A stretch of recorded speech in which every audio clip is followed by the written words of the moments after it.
Assalamu alaikum, kanallarımız hürmetli abonəçiləri, hürmetli dostlar. Bugünkü rolümüzdə Ürgənç şəhərimizdə Olimpiya stadionuna yaxın yerdə yerləşən yeni qurulan 3 qavatlı binanın birinci qavatında 2 xana kvartira bilan danışıb ötəmiz. Yaşayışlar acayip dəmir işlərdən və spora girən podezlərim akurat nekən, girgənlərin kəttə bir hoji zonası, giyin düşkən, bir də bir hoş gələn monat qoydular çırayla qılıb, divarlar adnatonik fonda.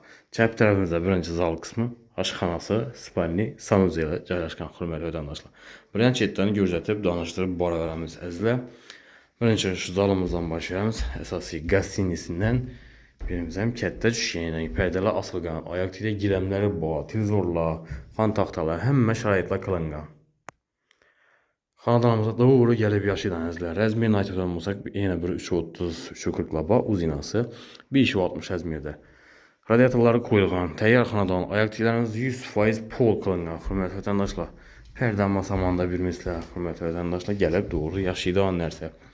Birimiz aşxanamız, haladan ki bağ, kirmaşilla, qaz plita, kuxinni möbellərlə tazalanan, air filtrman, duh konteyner atapleniyası, qaz köşklər, reduktorların qoyulğan, təyyar xanadan.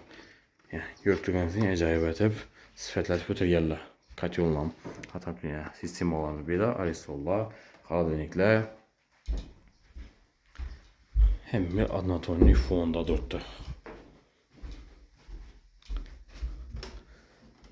Yanımız ise spalnimiz oladı. 3 yarıma 4 rəzmirdə bir spalniyeti, şkapı, yanında yine pərdələri içə asılqan hörmətli vətəndaşlar gəlib yaşıyor əslə.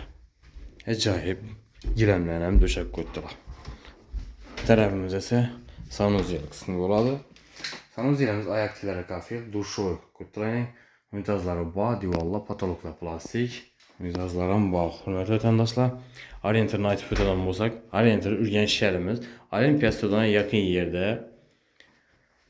3 qavatlı binanın birinci qavatında 2 xana kvartira. Hörmətli vətəndaşlar. Kvadrat metri premiumni 58-57 kvadrat metrlə çıxıb baradı. Gəlib dokumenti teşkil üzəriniz görüb ala verəsizlər. Qızıqqalarsa ekranlarda nömrələriniz qaldırmanız, benim telefon qılışlarınız üçün. Fikirləriniz buradan olsa kommentarda qaldırsanızlar.